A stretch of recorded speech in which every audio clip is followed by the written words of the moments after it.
पहले के मंजरजात अगर देखें और उस वक्त का मंजरनामा देखें, फिर कल परसों की अगर हैपनिंग देखें, तो उस पर लग रहा था कि शायद ये जंग वाला माहौल जो है ये अब ख़त्म होता हुआ दिखाई दे रहा है। लेकिन हालिया इक़दामात भारत के किस तरफ का पेश ख़ैमा है? बिस्मिल्लाहिर्रहमानिर्रहीम, अस्सलातु वस्सलामु अलैका या सय्यदी या रसूलल्लाह, अस्सलातु वस्सलामु अलैका या सय्यदी या हबीबल्लाह।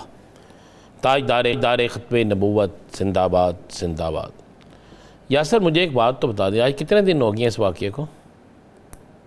सर 2 हफ्ते बीत चले। 2 हफ्ते में कोई एक दिन ऐसा गुजरा जिस दिन इंडिया ने जंग की तैयारी ना की हो, जब से इंडिया की तरफ से जंगी माहौल ना बना हो, जंगी माहौल इंडिया मीडिया की तरफ से, इंडियन आर्मी की तरफ से, नरेंद्र मोदी की जमात की तरफ से, आरएसएस की तरफ से ना बना हो।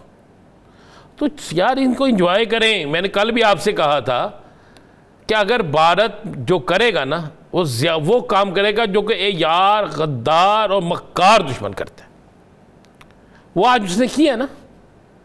बीएलए के लोगों को पैसे दे के उनके ज़रिए हमारे फौजी जवानों पर, एफसी के एहलकारों पर हमला करवाया, उनको शहीद किया। इसके अलावा अब कुछ नहीं कर सकता। उसका बदला 24 घंटे में पूरा हो जाएगा।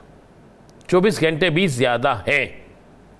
क्या कर लेगा भारत कल के दिन? वो एक रैसल करके कि जंगी माहौल से बचने के लिए क्या कर लेगा? वो सुरंगें बना ली हैं उसने, क्या कर लिया उसने? कुछ भी नहीं। मान लिया ना उसने कि पाकिस्तान हम पे हैवी है।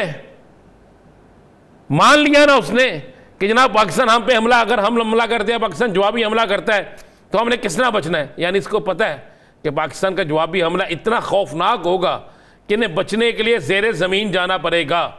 लेकिन इनको ये नहीं पता कि ज़ेरे ज़मीन चले जाएं, ज़ेरे आसमान चले जाएं, ये जहाँ मर्जी चले जाएं, अगर इन्होंने हरकत की तो उसका इंजाम इनको वो भुगतना पड़ेगा जिसकी मतलब ये सोच भी नहीं सकते। देखें, पाकिस्तान के सालमियत के मामले पर किसी सियासी जमात को कोई इख्तलाफ नहीं है। पूरी कौम तैयार है। मैं तो कह के ये हमारी वो कौम है, मैंने कल भी कहा था, जिन्होंने लोग ईद पर कपड़े सिलाते हैं ना, ईद टरू मरू, शादी भी होता तेल मेहंदी वलीमा, तेल मेहंदी बारात और वलीमा, और ईद पर होता है ईद टरू मरू। और यहाँ पर भी यही हो रहा है। जंग का पहला दिन, दूसरा दिन, तीसरा दिन, यहाँ पे भी लोग इसी तरह लगे हुए हैं। खुदा की कसम, मार्केट से जंगी वो फौजियों की वर्दियां होती हैं ना, वो वाला कपड़ा खत्म हो गया है। मैं हल्फन कह रहा हूं, मैंने पूछा आज, बल्कि मुझे आपके फैसलाबाद से कुछ लोगों ने कहा कि हमें तो इतने ऑर्डर आ रहे हैं कि हम परेशान हैं। पाकिस्तान की कैप के, पाकिस्तान की वर्दियों के, फौजियों वाली वर्दियों के, जानबाज लिखा हो जिस पे, उसके उधर क्या है? मैंने कहा जिस कौम ने 1.5 लाख रुपए के 1.5 लाख खुदा बना के उनकी पूजा करनी है, उसने उस कौम से किस तरह लड़ना है जिसका एक खुदा है, असल खुदा वही है, उसी ने पूरी कायनात बनाई है और जो हर मुश्किल में मदद करता है। और मुसलमानों का जज्बा आपने कब नहीं पता कि यमन के लोगों ने इसराइल को वक्त डाल दिया, 4-5 मुल्क इकट्ठे होके उस पर हमलावर हो रहे, फिर भी कुछ नहीं बन रहा। 2 शहरों पे, एक शहर पे अमेरिका हमलावर है, एक शहर पे इसराइल हमलावर। तो उसने उन्होंने जो मैसेज दिया रात को आपने सुना था ना जी। तो अब जिस वक्त हम बात कर रहे हैं इस वक्त वो जो हो गया है वो भी ज़रा जाके देखें, तो ज़हन में रखें। मैंने कहा था कि जंग अच्छी नहीं है, जंग हम नहीं चाहते हैं, खून नहीं बहना चाहिए। अगर नरेंद्र मोदी इतना बहादुर होता, कल पानी रोका था, आज पानी चालू कर दिया, छोड़ दिया ना पानी। आज प्रेशर बिल्ड हो रहा है, वो तो डैम के ऊपर प्रेशर बहुत ज़्यादा आ गया ना पानी। नहीं, खाली डैम के ऊपर नहीं हो रहा, उनकी इंटेलिजेंस भी उन्हें बता रही है ये जो आपने 6, 7, 8, 10, 20 डैम बनाए हुए हैं ना, ये किसके निशाने पे हैं? ये किसके निशाने पे? 2 दिन 3 दिन तो डैम पानी निकाल जाता ना, वो तो 24 घंटे नहीं निकाल सके। इसको एंजॉय करना चाहिए। अब तो मैं इस जंग के नाम को एंजॉय करता हूँ, इसको एंजॉय करें बस।